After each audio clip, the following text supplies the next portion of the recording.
GB ಆಯಿತು. ಈಗ ಗ್ರಾಮ ಪಂಚಾಯಿತಿಯಲ್ಲಿ ಬ್ಯಾಲೆಟ್ ಪೇಪರ್ನಲ್ಲೇ ಗ್ರಾಮ ಪಂಚಾಯಿತಿ ಚುನಾವಣೆಯನ್ನು ನಡೆಸೋದಕ್ಕೆ ಸರ್ಕಾರ ನಿರ್ಧಾರ ಮಾಡಿದೆ.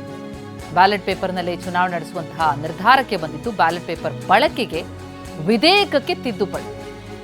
ಸಚಿವ ಸಂಪುಟ ಸಭೆಯಲ್ಲಾಗಿರುವಂತಹ ಮಹತ್ವದ ನಿರ್ಧಾರ ಇದು. ಗ್ರೇಟರ್ ಬೆಂಗಳೂರು ಅಥಾರಿಟಿಯ ಚುನಾವಣೆಗೆ ಸಂಬಂಧಪಟ್ಟಂತೆ ಈಗಾಗಲೇ ಬ್ಯಾಲೆಟ್ ಪೇಪರ್ ಚುನಾವಣೆ ಅಂತ ಹೇಳಿ ನಿರ್ಧಾರ ಆಗಿದೆ. ಈಗ ಗ್ರಾಮ ಪಂಚಾಯಿತಿ ಚುನಾವಣೆಯಲ್ಲೂ ಕೂಡ ಬ್ಯಾಲೆಟ್ ಪೇಪರನ್ನೇ ಬಳಕೆ ಮಾಡೋದಕ್ಕೆ ವಿಧೇಯಕಕ್ಕೆ ತಿದ್ದುಪಡಿ ತರೋದಕ್ಕೆ ಸಚಿವ ಸಂಪುಟ ಸಭೆಯಲ್ಲಿ ಮಹತ್ವದ ನಿರ್ಧಾರ. ಮೊದಲಿಂದಲೂ ಕಾಂಗ್ರೆಸ್ ಇವಿಎಂ ಬಳಕೆಗೆ ವಿರೋಧವನ್ನು ವ್ಯಕ್ತಪಡಿಸ್ತಾ ಬರ್ತಾ ಇತ್ತು. ಈಗ ಹಾಗಾಗಿ ಒಂದು ಹೆಜ್ಜೆ ಹಿಂದಕ್ಕೆ ಹೋಗಿ ಮತ್ತೆ ಬ್ಯಾಲೆಟ್ ಪೇಪರ್ ಬಳಕೆ ಮಾಡುವಂತಹ ನಿರ್ಧಾರಕ್ಕೆ ಬಂದಿದೆ.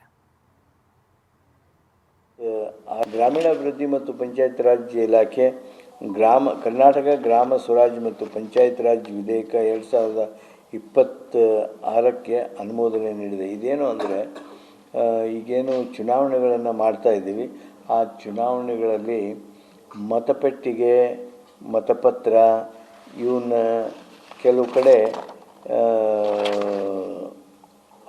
ಹಳೆ ಆ್ಯಕ್ಟ್ನೊಳಗೆ ಇಲ್ಲ.